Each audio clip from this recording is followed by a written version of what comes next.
I went from someone who barely graduated high school to someone who eventually graduated first in my class as an accountant in college, went off to Harvard Law School, but then came back to Providence because I wanted to make a difference.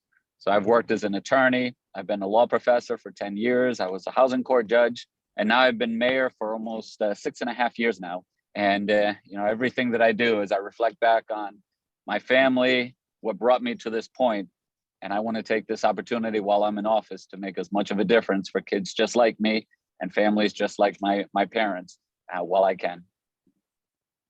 So you became a judge. So what inspired you to leave the bench and get into politics? I want to say that I never thought that I would go into politics. I grew up in Providence in the 90s, and the mayor at that time, he was this, bigger than life figure called Buddy Cianci. He was as corrupt as they come. He went to jail a couple of times. And so anybody growing up in Providence, we felt that politics was dirty business and that politicians weren't to be trusted. So I wanted nothing to do with it. And that's the way it was until adulthood. But I'll tell you, I became a housing court judge, and through that position, I started to see the kind of impact that you can have on your community. I saw in very real ways how the decisions that I was making were not only improving people's lives, but helping to lift up an entire community. And being someone who's always been interested in public interest work, that really spoke to me. And I got a taste for what for the impact you can have in these positions are through the bench. And I came to understand that as mayor, you can have that impact 10, 20, 100 times over. And that's what made being mayor, so appealing. So I wouldn't say that, I left my job as a lawyer, as a law professor, or as a judge to go into politics. I would say that I'm still as committed to public interest as I've always been, but it's taken on different shapes over time. And this is the shape that it's taking at this moment. So you decide you want to run for mayor, and you win against Buddy Cianci. Tell us more what that first year was like in office, walking into the mayor's office. Yeah, I'm sure you've heard the expression "drinking from a fire hose," and that's really what it was. It was around the clock. You just learn so much. You pick up so much, and there's just so much to get to. When I think back on that first year, what stands out the most to me were the particular circumstances that the city found itself in. So, just a few years before I became mayor, the city leaders declared a Category 5 fiscal hurricane, and the city was on the brink of bankruptcy. And so, when I took office, what was weighing so heavily was a cumulative deficit, and still the talk of bankruptcy, receivership, the city going under. Not only was it in the air, but frankly, a lot of people were betting on the city going under. So the financials were just, a great load to bear, and it shaped every decision that I made. So over the first several years, I remember, we got our finances in order, and it took a lot of hard work to get there. But at the same time, you start seeing so many needs that exist in our community, things that you want to invest in, but unfortunately, things that you just can't because of the financial circumstances in the city. But what I've learned is that it's only a temporary thing. We dug the city out of this massive hole. The city's still not fully out of the hole, but at least every step that we take, gives us a little bit more flexibility and a little bit more freedom to, I guess you could say, lift our head out of, from out of the water, and look off into the horizon. What are the kind of long-term investments that we can be making? And especially now that we have more and more resources to do it. So that first year, it seemed like we would never get here, but little by little, we've improved the situation so that certainly by the next time, the new mayor comes in, they're not going to feel this oppressive weight of the city's finances on top of them. They're going to have a little bit more flexibility, and it's going to allow them to focus more on these, long-term transformative investments that we want to lead on as a city. were there anything that surprised you in that first year, or something that you didn't expect in that first year? Yeah. There were tons of things that surprised me. A lot of things that I didn't expect, positive and negative. So I'll say on the positive side, remember, as somebody who came to politics thinking that, there's just something fundamentally dishonest about it. Um, it pleasantly surprised me how many good people were involved in politics and just wanted to help. They just wanted to be part of the solution. So, especially early on, people would come to me and just say, Mayor, whatever you need, however I can be helpful, count on me and just let me know. So, that was really heartening to see. And I appreciated that then just as I do now. On the flip side, I'll tell you something that really surprised me is, in terms of the way that operations were run, basically systems within City Hall, how things functioned, even to do, basic things. Paper goes from here and it sits on this inbox for a week before it goes to the outbox another week, and then sort of, thinking about those kinds of processes. What surprised me was, how primitive systems were when I took over. So, oftentimes you come into a new role and you think of, where's all the low hanging fruit? Well, forget about low hanging fruit. We're talking about, fruit is all over the ground and you're trying to decide, well, which one do I pick up first? So, that was not only a challenge, but also an incredible opportunity when there's just so many areas where you can make an immediate impact right away. Picking up all these different fruits and seeing the difference that we've made in terms of delivering on basic services for our residents every day. That's been great to be a part of. Yeah, and one thing that I've learned from you that I've learned from our executive director, David Yoakum, is that you both love Asana. And so I know that that's been a tool that you've implemented and it's been very helpful. I don't know if there's anything you want to say on Asana. Absolutely. I'll take every opportunity to talk about this for everybody who's listening in. So, still most of our communications out there in the world is done through email. But I want you to know, for anyone who's going to run an organization of any size, that it's impossible to run an efficient shop without some kind of either project management or work management tool. So the specific one that we use here in the city is Asana, but there are others. There's Monday.com and there's other tools. But just know that, an organization, there's no organization in the world of any size that should be run without these workplace management tools. And know that when you run your organization, or as you run your organization, and you incorporate these online tools, know that you're going to be so much more effective. You're going to make sure that things don't slip through the crack. You're going to make sure that there's accountability throughout the organization, and you're just going to be so much more productive. So yes, for everybody out there, as you think about, bringing all your energy and passion to your work, just know that there are incredible tech tools that are going to allow you to be a lot more successful. And it would be a big miss on your part if you don't incorporate them into how you operate. So during your time at Roger Williams as a law professor, you co-founded the Latino Policy Institute. What prompted you to start that? This was a conversation that had been ongoing in the Latino community for a long time. So in the Latino community, we've had several social service organizations, and they play an incredible role directly delivering services to the community. But if you're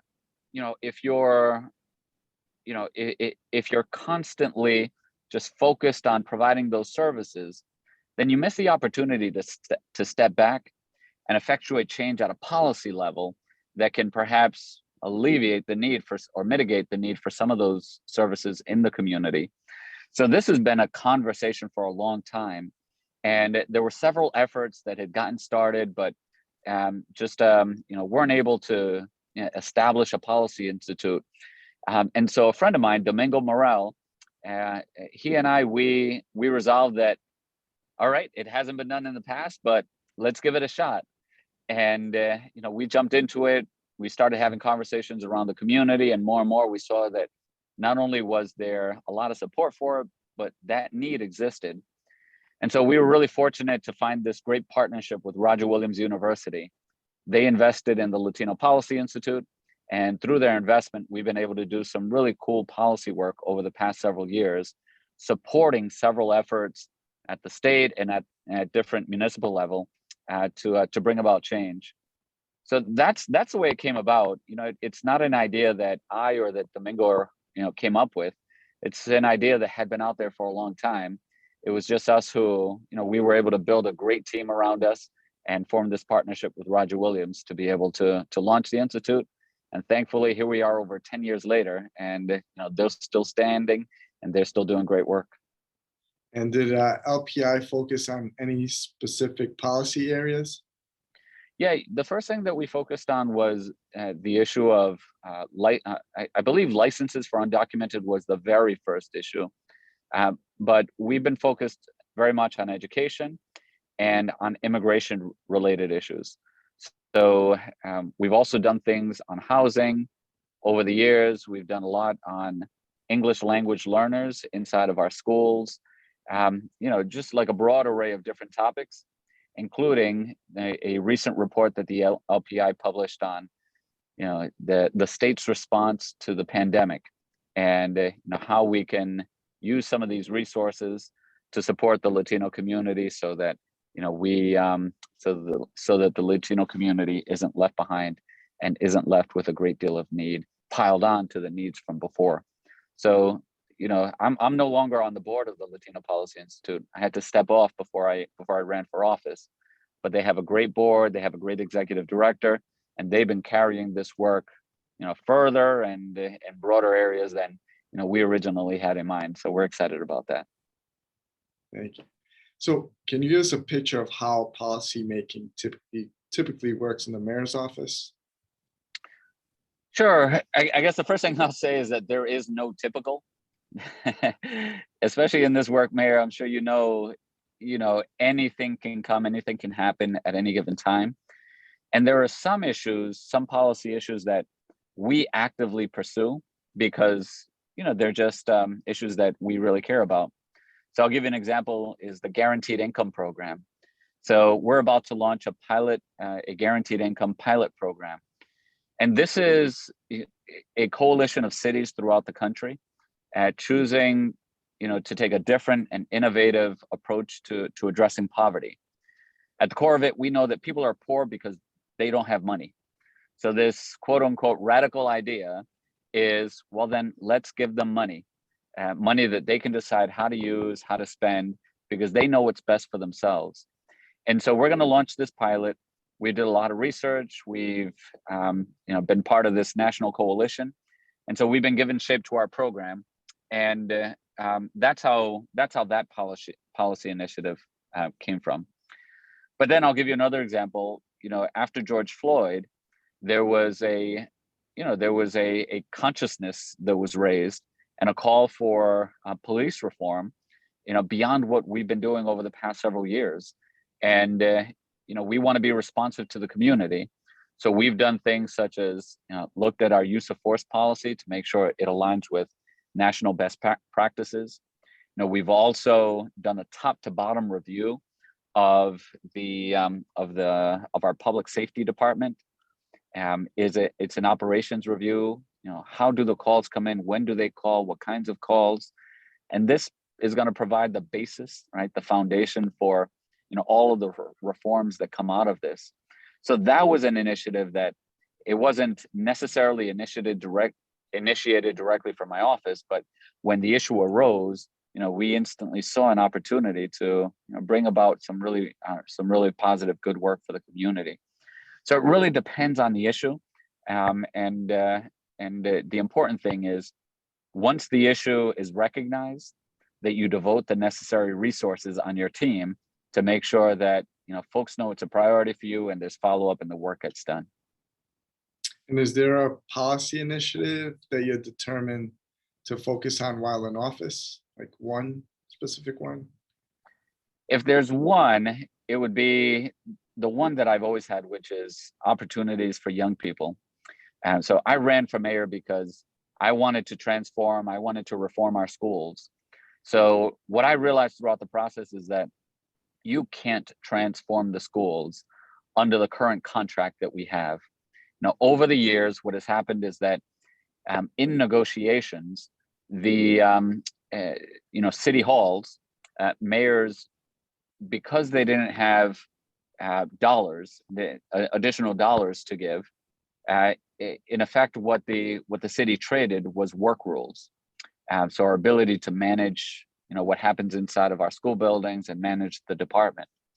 So we're at a place right now that we have a very thick contract, and any disagreement, well, virtually any disagreement that a union member has with what we're doing, it gets grieved. And by putting it through the grievance process, it just becomes, everything gets drawn out, everything is difficult to the point where principals, they feel as though, they're being asked to run their schools with their hands tied behind their backs. So that's a situation that we're in. You could change that through collective bargaining, through negotiations, at least in theory, but then state law and their arbitration process effectively makes it so that each time you negotiate, which is usually every 3 years, you'll get very, very little movement in either direction. So in effect, I think it's fair to say that where you are now is where you will always be. And that's unacceptable because that stands in the way of changes that we need to make in the school department. So what we did is we brought in the state. So the state, they have the power to essentially override those negotiations between the city and the teachers union.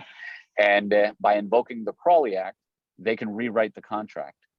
Now, it's been very frustrating to me that having that power and having promised the city that they were going to exercise that power, the state still hasn't done so. So I'm going to keep pushing because there are so many important issues in education, and they're all important. They're all critical. But unless we address the issue of this contract that effectively stands in the way of change or preserves the status quo, all of these other things at best, where they're going to be, changes at the margins, like just barely moving the needle in one direction or another. And given how poor performing our schools are, we need much more than that. We need a transformation, and we're going to keep pushing for that. So that's inside of schools, but I've also been a very vocal advocate and supporter of the expansion of charter schools. So they're getting it done for our families now, Black and brown families. They're voting with their feet, and Black and brown families overwhelmingly in survey and poll results are showing that they support the expansion of charters. And so we're going to keep doing that, along with summer jobs, summer learning, learn and earn, universal pre-K. We want to get that all done for our kids in the city. So if there's one issue, Mayor, it's education. Good. And now shifting over to the pandemic, what is it that you've learned about governing at the local level through this pandemic? That's a great question. So, well, one thing that comes to mind is that you never know what life is going to hit you with, and you need to be ready to respond. And especially early on in the pandemic, mayors and political leaders, we were in a position where we had to make incredibly consequential decisions for our communities under great uncertainty. We just didn't know, how the virus spread, how to best protect ourselves. So many things just weren't known, but you had to make those decisions in real time. And so you never know, what's going to come your way. But the best way that you can be prepared for that is always with the folks that you surround yourself by. So step number one for anyone in a leadership position is surround yourself by really talented, really smart, hardworking, mission-driven people. And then once you have folks like this around you, make sure that you set up communications within your administration, your department, whatever it might be within your group. Make sure you set it up so that you so that so that everyone can weigh in, even with opposing voices, just so that you know what the other side of the argument is. And in all of these decisions, part of what makes them so challenging is this understanding that when you make a decision, you could be wrong. And it's that understanding, it's that sort of realization that you could be dead wrong, that should bring a level of humility to the work that you do, which should also compel you to have all of these voices heard and presented in front of you before you reach that decision. So leadership during uncertain times is definitely something that's been tested throughout the country over this pandemic. But I look back on what we've done as a city and where we stand right now, and I'm just so thankful that I've had so many great people, so many great perspectives shared with me, and that we're emerging in this pandemic in decent shape and poised for some really, really good days ahead of us. Yeah, no, it's good to see that, you're still in high spirits, energetic, because it took a lot of toll on some of our colleagues who, this pandemic really, took a whole new level to the point where they decided not to run for re-election again and call it quits. So good to see that you're still engaged and happy about being mayor, because I see it through many conversations how mayors, just the burnout factor was real throughout this pandemic. So I'm gonna bring out the time machine and ask what advice would you give your younger self, and what would you say? I think the most important thing that I've always tried to push myself on is, well, they say that success is all about experience, and experience is all about failure. So in a counterintuitive way, being successful almost requires that you push yourself beyond your comfort zone, and you experience failure at different points in your life. You grow from those failures, and it sets you up in a much stronger position off into the future. So the advice that I would give to my younger self, and advice that I give to young people all the time, is that if you show me someone who has never failed, I'll tell you that that's a person who has never ever stretched themselves beyond their comfort zone and hasn't realized their true potential.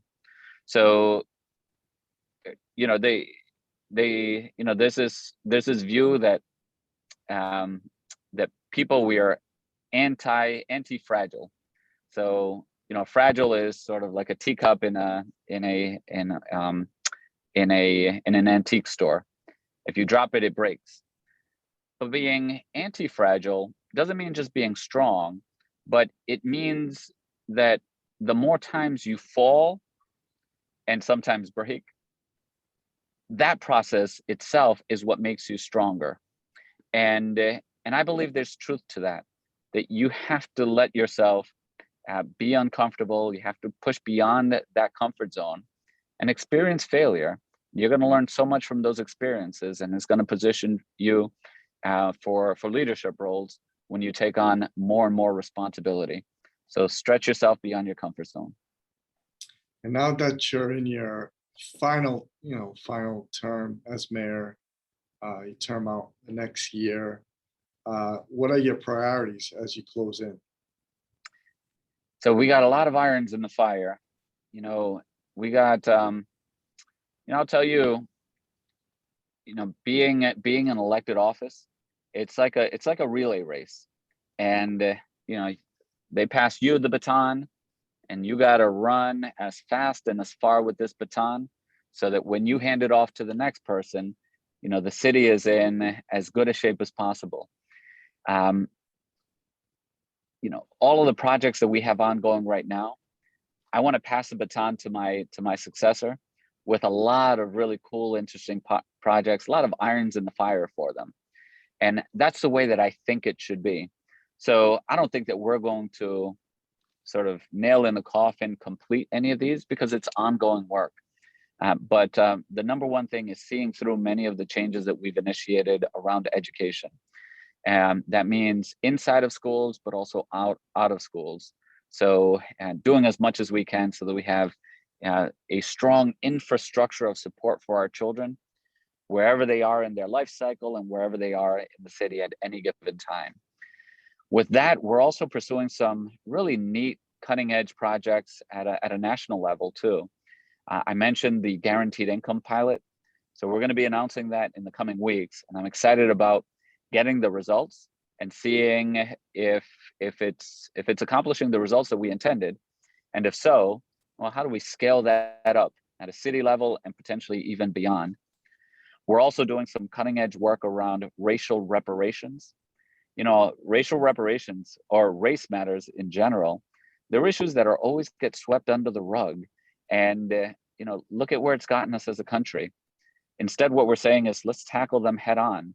And once and for all, let's do what we can here at the local level to lead this conversation forward, so that, we can inspire and encourage other levels of government and other institutions to also jump into this reparations work. So we have that ongoing as well. Add that to just like 100 other things that we're working on at the same time.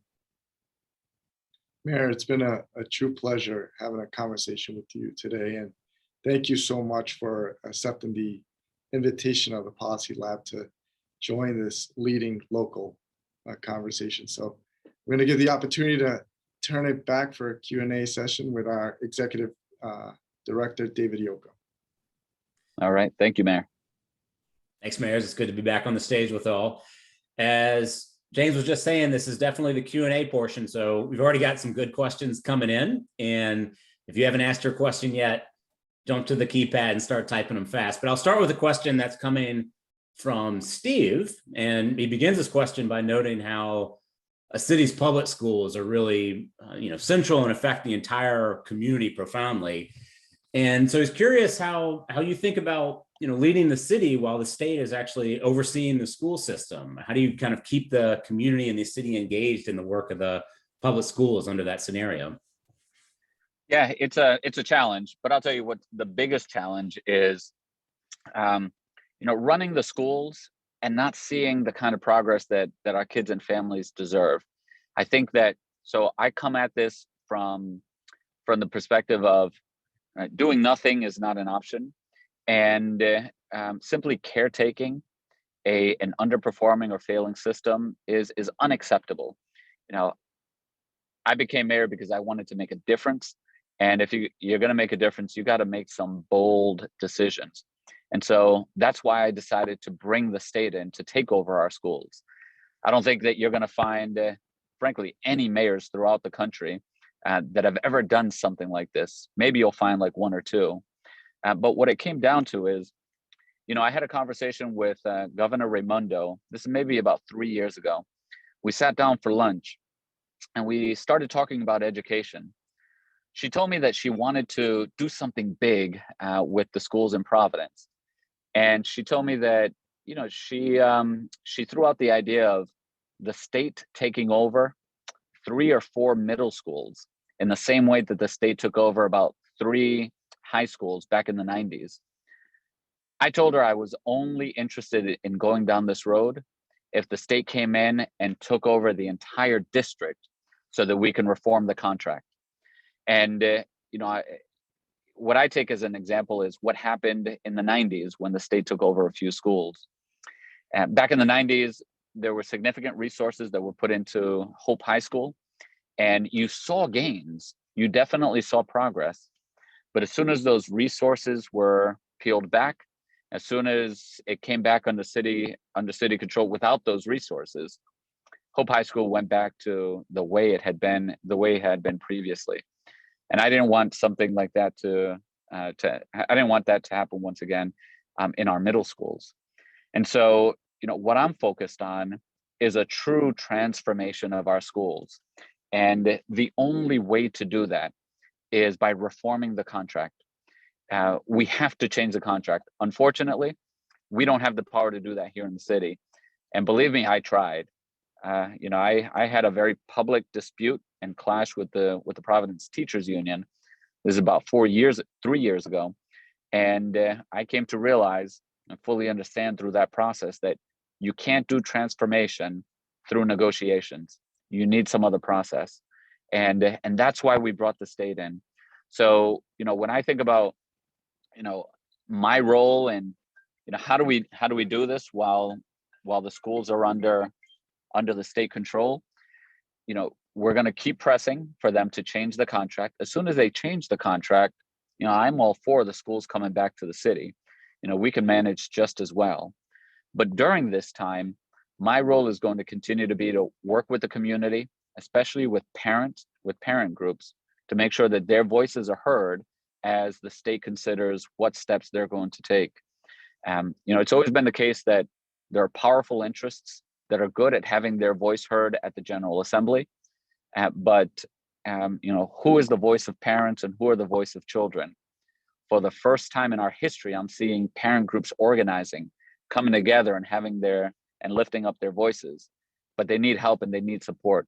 So I see my role as working with them, coordinating with them, and making sure that whatever accountability state leaders feel on this education issue, that they also feel it from the community and from the parents that frankly are the biggest and most important stakeholders in this entire thing. Here's a question from Atia, which is near and dear to our hearts at the Policy Lab, where we're constantly partnering with government to try to complete research that's useful to folks like yourself, Mayor. And she's curious, given the background that you sort of uniquely have as both a mayor, obviously, but you were part of a policy think tank as well, your reflections on how those two sides of the ledger can most help each other when they go really well with the partnership. And I'd also be really curious when they go badly or talk past each other, why researchers and government maybe don't help each other as much as they could. Yeah, well, what I will say is, for many of us, and I always thought this before I was in government, I think many of us, when we think about, where can I have the biggest impact if I worked in government or if I worked with government, I think our minds naturally tend to default to Washington, D.C. It tends to default to the federal government. When the reality is that I think that the most meaningful, forward-thinking, innovative, and impactful work is happening at the local level right now. In fact, I can say hands down that city halls, the municipal level cities, are the best run level of government anywhere out there right now. And this is a shift that's been happening over the last maybe 10, 15 years, maybe a little bit more. But you think back a generation ago, the view of mayors and city halls was that mayors weren't necessarily executives. They were the party bosses, right? You had the political machines that got you into office or got you out of office, and that's how city halls were run. That's not how they are today. Make no mistake about it. We see ourselves as chief executives. Mayors, we have a strong fraternity and a sorority. We have a tight bond with each other. We do a lot of professional development. We think like executives, city executives. We see ourselves as executives, and that's why we run our offices in this way. So all throughout the country, I think you'll continue to see this, that city halls are being run better and better, more effectively and efficiently. And for anyone who wants to have a deep impact in your community, believe me, I think that a job in City Hall is the real prize that you're chasing. That's where you want to be if you want to make a difference in the community. So with that said, in terms of, how policy shapes, I'll tell you that this takes your question in a slightly different direction, Doctor. But there is a difference, of course, between policy and politics. But to do this work right, you really have to you have to be mindful of both of them.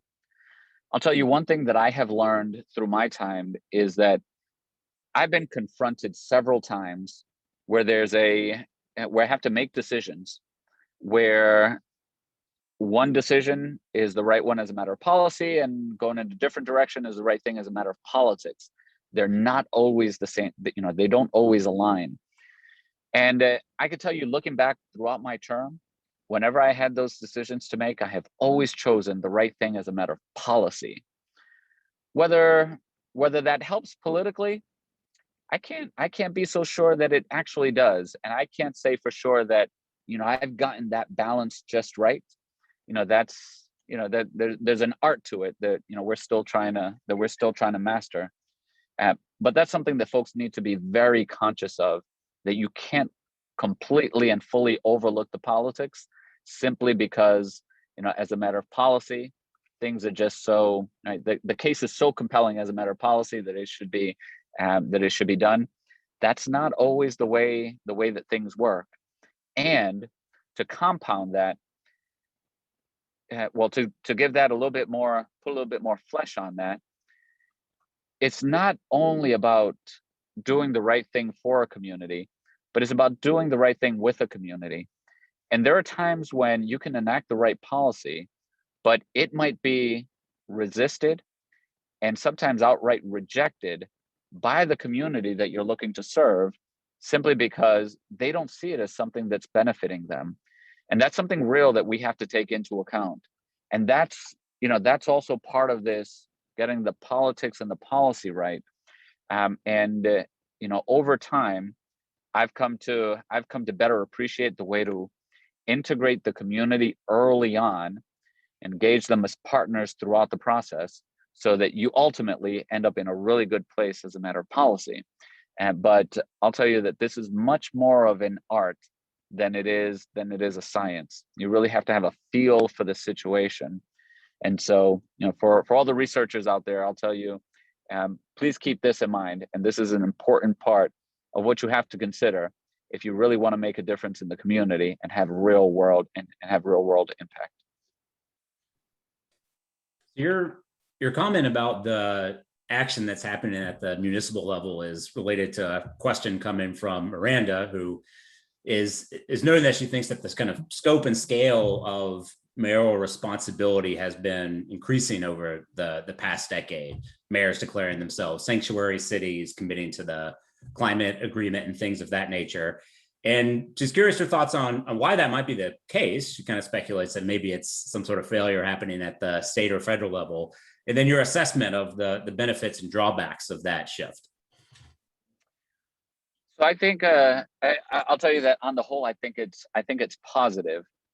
I can go both ways, to be honest with you. The reason why is because there's been almost an abject failure in Washington to solve our community's most difficult challenges. And what's frustrating for us here at the city level is that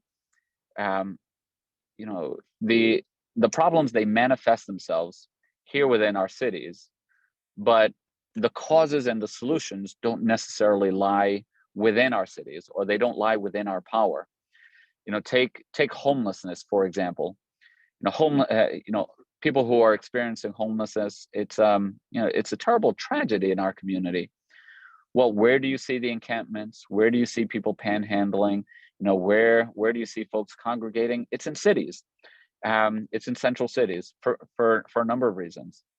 But the reality is that, these are the consequences of policy decisions that have made around investment or lack thereof in mental health, lack of investments in affordable housing, lack of investments in substance abuse treatment, or substance use and misuse treatment. So, these are society-wide decisions, society-wide challenges. However, they manifest themselves in our city, and people look to us for solutions, when the reality is that we don't have all the tools or resources at our disposal to effectively address them. Now, with that said, because of that, we as mayors, we're very practical.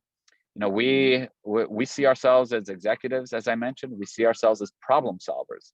We have no choice. And I can't, in good conscience, simply say it's not my problem. I'm going to find the best solutions that I can with the tools that I have to address it. So, we often say that there are three main political parties in the United States: that there are Republicans, there are Democrats, and there are mayors.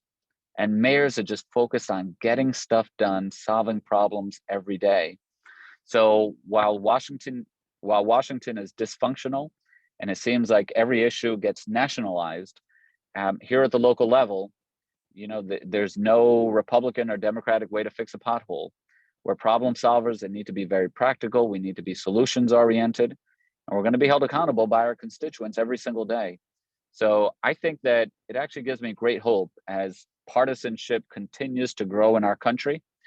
If the role, the responsibilities, the profile, and influence of mayors continues to grow, on the whole, that's a good thing, because mayors are close to their communities and they will be held accountable, which means that they're going to be much more solutions oriented, and mayors are just going to get stuff done.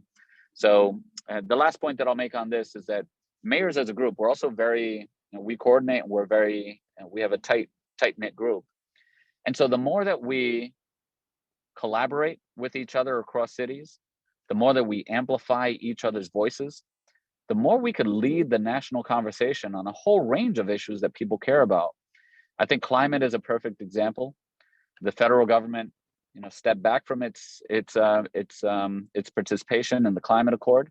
Well, over 400 cities stepped into the climate accord, and we abided by it, even though our national government, wasn't part of the agreement. And on issue after issue, infrastructure, there's been talk about it for years, but cities and states, we haven't waited for Washington. We've moved forward our own bonds, and we've done our own infrastructure work.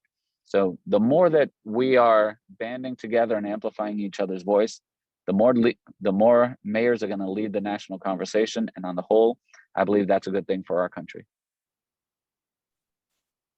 Here's a question from Nat, picking up on your comment earlier about the difficulty of acting under really intense uncertainty throughout COVID, especially at the beginning. He's curious to hear a little bit more about how you and your team kind of made sense of the incoming evidence, especially given how quickly and how it's changing so much. Can you just speak to how you were using the streams of data and evidence that were coming in to inform your decisions? So I'll tell you a couple of things. So we created a structure. We had about 3 separate daily meetings with different groups. So, with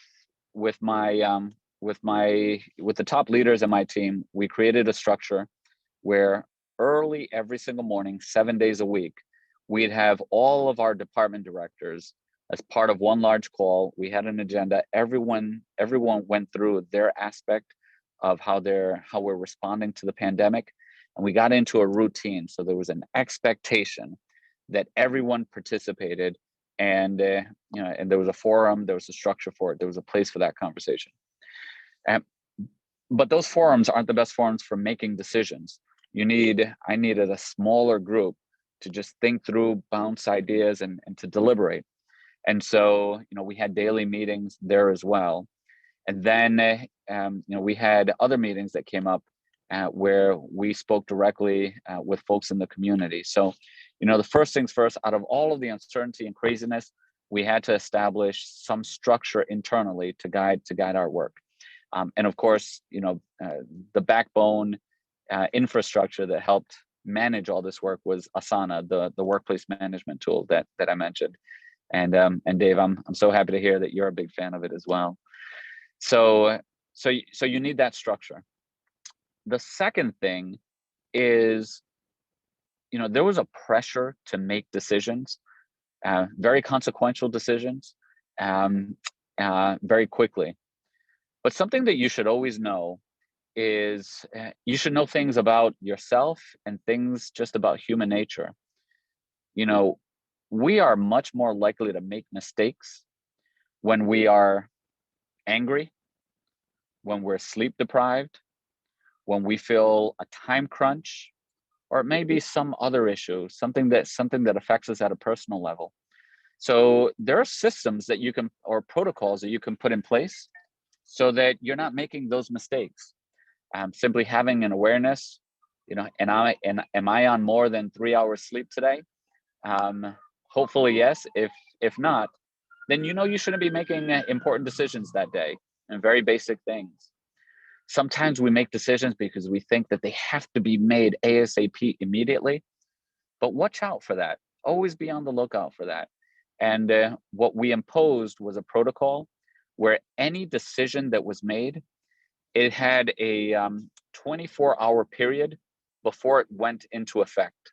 So just ways to mitigate and control for some of those, tendencies where we put more pressure on ourselves than really is required. So, in situations like that, just know that you're prone to make mistakes, and think very creatively and strategically about how to mitigate the circumstances where you would make those mistakes. We're coming up on time. I think we have a moment for just one last question, and I'm going to take the baton and ask what I'm curious about. I'm very intrigued by the guaranteed income pilot that Providence is going to be running, and I'm curious how you're going to assess whether it was successful. Kind of what does success look like, and how are you going to measure whether you're there in deciding whether to continue or expand the program? Yeah. So a big part of this is the research component. So we have a research partner that's going to be embedded with our team. In fact, we received a grant, I believe it's for about $250,000. That's just for the research part of it. And this is really important that we're investing so critically in it because, it's something new.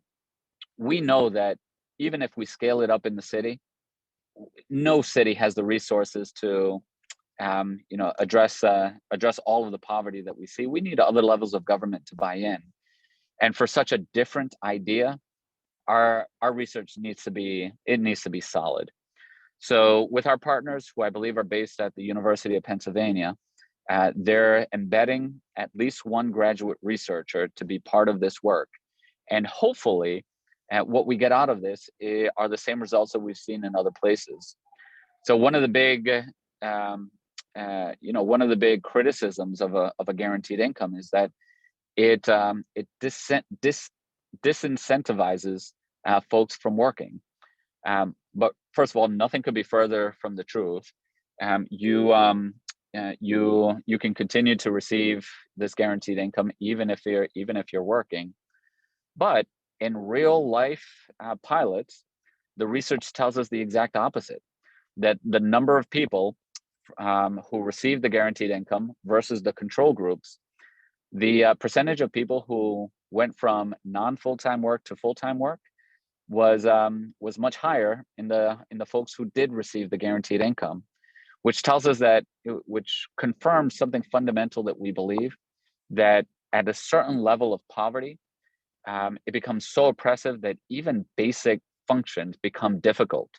So just getting to work, if you don't have that reliable car that is going to start on that cold morning in January and February, it's hard to hold down a job.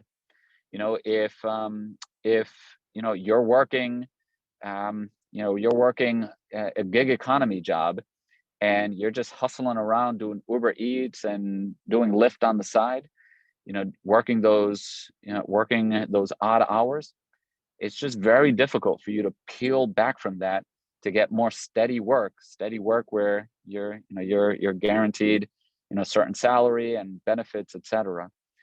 And what we also know is that, frankly, sometimes if people do pull back from working, we want to know more about that. Why is it that you're pulling back? So if you pull back from working because, you want to take those classes at Community College of Rhode Island and take advantage of, free community college, then that's a good thing. So you can skill up and get a better job.